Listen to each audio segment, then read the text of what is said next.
On va faire ici un exemple où on utilise un ampèremètre pour mesurer le courant dans un circuit électrique. Le but de l'exemple, c'est pour voir quelle va être l'influence de l'ampèremètre justement dans le circuit lui-même. Le circuit il est simple, une source de 20 volts. On va supposer une source parfaite, c'est-à-dire sans résistance interne, et deux résistances branchées en parallèle, donc 10 ohms et 5 ohms. On nous pose deux questions. Calculer les courants théoriques, ça va être la première étape. Donc, qu'est-ce qu'on aurait théoriquement dans ces résistances-là? Puis ensuite, on va le comparer au courant mesuré par un ampèremètre qui aurait une résistance interne de 0,3 ohms. Donc, commençons par le A. Donc ça va être très facile à calculer. Euh, les deux résistances vont être soumises à 20 volts puisqu'ils sont en parallèle. Donc on peut facilement calculer. Tiens, on va donner des noms courants là. On va appeler I le courant qui sort de la source. Puis ensuite, ici, mettons I1 le courant qui va dans la 10 ohms.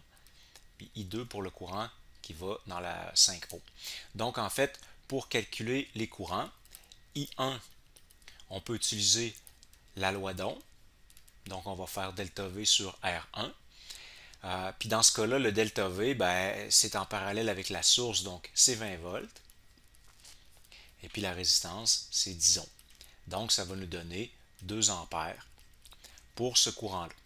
On fait la même chose pour I2, donc delta V sur R2. Alors, on va avoir cette fois-ci 20 volts toujours, mais sur 5 ohms cette fois-ci. Donc, ça va nous donner 4 ampères. Ensuite, pour le courant I qui sort de la source, ben là, j'appliquerai à ce nœud-là la loi des nœuds de Kirchhoff. Alors, ça me dirait que le courant I est égal à la somme de I1 plus I2. Donc, en fait, I égale I1 plus I2. Alors, 2 plus 4, ça va nous donner 6 ampères. Donc, 6 ampères pour le courant qui sort de la source. Donc, c'est assez simple, en fait, de calculer les courants théoriques. Maintenant, qu'est-ce qui arrive lorsqu'on place un ampèremètre pour mesurer chacun de ces trois courants-là? D'abord, une première chose, c'est qu'on ne peut pas mesurer les trois courants en même temps si on a juste un ampèremètre. Donc, il va falloir mesurer chacun des trois, un après l'autre. Alors, supposons que je veux commencer par mesurer le courant qui sort de la source. Donc, qu'est-ce que je vais faire? C'est que je m'en vais euh, vous vous rappelez ce qu'il faut faire, il faut débrancher. Donc, il faut insérer notre ampèremètre en série. Donc, il faudrait le mettre, par exemple, à quelque part ici. On débranchera un fil qu'on branche d'un côté de l'ampèremètre, puis ensuite un autre fil qui va de l'autre côté de l'ampèremètre pour continuer. Donc, mon ampèremètre serait ici en série avec les autres. Mais ça, bien sûr, ça modifie le circuit. Ça va ajouter une résistance dans cette branche-là du circuit. Donc maintenant, mon circuit est différent. Pour calculer le courant I qui sort de la source, ce que je devrais faire maintenant, c'est calculer une résistance équivalente pour mon circuit. Alors on aurait le 10 et le 5 qui se trouvent être en parallèle, mais la résistance équivalente de ces deux-là ensemble va se retrouver en série avec l'ampèremètre. Donc on va faire deux étapes. On va calculer la résistance équivalente du 5 et du 10 en faisant donc 1 sur 5 plus 1 sur 10 puisqu'ils sont en parallèle.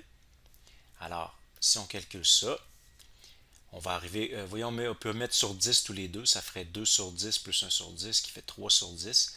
Alors, on va trouver 10 sur 3, c'est-à-dire 3,33 ohms pour la résistance équivalente. Maintenant, ça, c'est pour les deux résistances qui sont là. Et comme ils se retrouvent maintenant en série avec l'ampèremètre, on peut trouver la résistance équivalente totale du circuit en faisant donc la somme de 3,33. En fait, c'est 33 périodiques, plus l'ampèremètre lui-même qui était de 0,3. Donc, ça va nous donner 3,6333. Donc, ce 3-là est périodique. Maintenant, pour calculer, donc on a simplifié maintenant l'ampèremètre et les deux résistances. C'est devenu une seule résistance équivalente. Donc, on peut calculer le courant en faisant delta V sur R, c'est-à-dire la source au complet sur la résistance qu'on vient de calculer. Alors, on fait le calcul. ça donne 5,50 ampères. Donc ça, ce serait le courant qu'on mesurerait à la sortie de la source. Vous voyez, déjà, on peut comparer. On avait 6 ampères tantôt, théoriquement.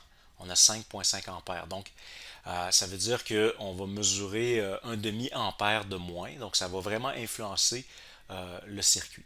Donc, il faut se rappeler de ça quand on utilise un ampèremètre. Je continue quand même pour les deux autres courants. Donc, je vais effacer un petit peu. Je modifie mon circuit. Si je veux mesurer le courant I1, qu'est-ce que je vais faire? Je vais inclure mon ampèremètre plutôt ici. Donc, je vais débrancher un fil, brancher un ampèremètre, etc. pour le mettre en série. Donc, mon nouveau circuit va être constitué du 10 ohms avec l'ampèremètre qui vont être en série ensemble. Donc, en fait, ça, c'est assez facile. Ça va me donner 10,3 ohms. Je fais juste les additionner, 10 plus 0,3, dans cette branche-là. Ensuite, ce 10,3-là, alors la différence de potentiel à ces bornes, ça va être la même que la source. Donc, je peux aller calculer mon I1 en faisant E sur la résistance équivalente, c'est-à-dire du 10 ohms plus l'ampèremètre ensemble. Donc, 20 sur 10,3. Alors, 20 sur 10,3, ça donne 1,94 ampères. Si on le compare au théorique, on était censé avoir 2 ampères, on a 1,94, donc effectivement un petit peu plus faible. On va appliquer maintenant le même procédé pour calculer I2. Donc j'efface mon ampèremètre, comme ceci. Cette fois-ci, je vais avoir I2, donc c'est ici que je vais devoir mettre mon ampèremètre. Je procède de la même façon. La résistance équivalente du 5 plus l'ampèremètre, ça va être 5,3. On les additionne. Et donc, je vais me faire un petit peu de place ici, mon courant I2 mesuré, ça serait E sur la résistance équivalente, donc 20 sur 5,3, ce qui donne 3,77 ampères. Encore une fois, si on compare au théorique qui était de 4, on a encore un courant qui est un petit peu plus faible.